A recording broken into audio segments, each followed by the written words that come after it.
தமிழக வெற்றிக் கழகத்தை அண்டர் எஸ்டிமேட் பண்ணிட்டாங்கன்னு தான் நான் சொல்லுவேன். கிட்டத்தட்ட 20லேருந்து 30 தொகுதி வந்து ஜெயிக்கிறதுக்கான பாசிபிலிட்டி தமிழக வெற்றிக் கழகத்துக்கு இருக்குது. இது ரீசெண்டான நடந்த சர்வேயில் கணிக்கப்பட்டிருக்கு. ஒரு லீடர்னால் எப்படி இருக்கணும்? சும்மா வந்து எப்போ பொம்மை மாதிரி இருந்துக்கிட்டு எல்லாருக்கும் வந்து நான் காவலனாக இருப்பேன், அது இருப்பேன், இது இருப்பேன்னு சொல்லிட்டு ஒரு கதையை சொல்கிற லீடரை விட நம்மளாக ஒரு லீடர் தேவை அப்படிங்கிற பட்சத்தில் கண்டிப்பாக விஜய் சாரோட கரிஷ்மா நல்லாவே இருக்குது அப்படின்னு சொல்லலாம். இதை வந்து டிஎம்கேயும் சரி என்டிஏ கூட்டணியும் சரி மிஸ் பண்ணிட்டாங்க அப்படின்னு தான் சொல்ல முடியும்.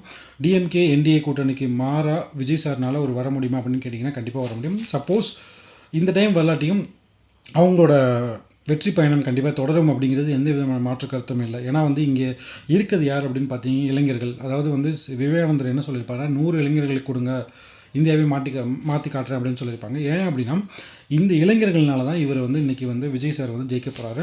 அது மட்டும் இல்லாமல் நீங்கள் மோஸ்ட்லி வந்து டிஎம்கே கேண்டிடேட்ஸ், அதாவது வந்து அந்த தொண்டர்கள் வந்து இவர்களை வந்து தற்குறி அப்படிங்கிற மாதிரி சொல்கிறாங்க.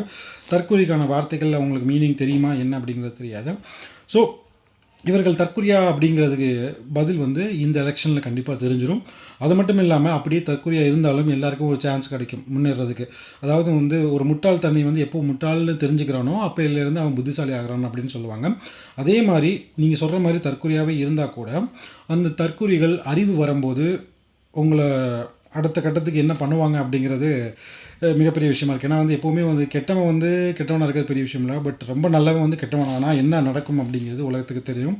அதுக்கான எடுத்துக்காட்டு ஹிட்லர், ஜோசப் ஸ்டாலின், இன்னும் நிறைய பேர் இருக்காங்க. இந்த முசோலினி, இவங்கள மாதிரி ஆட்கள்லாம் எல்லாம் ரொம்ப நல்லவங்களாக இருந்து கெட்டவங்களாக மாறினவங்க. கெட்டவங்கன்னு சொல்ல முடியாது, ஒரு டிக்டேட்டர்ஷிப் மாறினவங்க. ஸோ நீங்களே அந்த கேண்டிடேட்ஸை அந்த தொண்டர்களை வந்து ஒரு வலுக்கட்டாயமாக ஒரு இடத்துக்கு தள்ள பார்க்குறீங்க. ஸோ போட்டி அப்படிங்கிறது ரொம்ப ஆரோக்கியமாக இருக்கணும். அது வந்து டிஎம்கே இருந்தாலும் சரி, ஏடிஎம்கே இருந்தாலும் சரி, பாஜகவாக இருந்தாலும் சரி, டிவிக்கு எல்லா கட்சியுமே ஆரோக்கியமான போட்டி இருக்கணும். பட் ஆனால் ஒவ்வொருத்தவங்களையும் மாற்றி நீங்கள் திட்டிகிட்டு இருக்கக்கூடாது. ஏன்னா வந்து நீங்கள் உங்களோட தமிழ் சொந்தத்தை தான் நீங்கள் வந்து மாற்றி திட்டுறீங்க. ஸோ தற்கொலைன்னு சொல்கிறீங்க, அதுக்கப்புறம் ஊபிஸ்ன்னு சொல்கிறீங்க, அது மட்டும் இல்லாமல் வந்து அப்புறம் சங்கின்னு சொல்கிறீங்க, பச்சை சங்கின்னு சொல்கிறீங்க.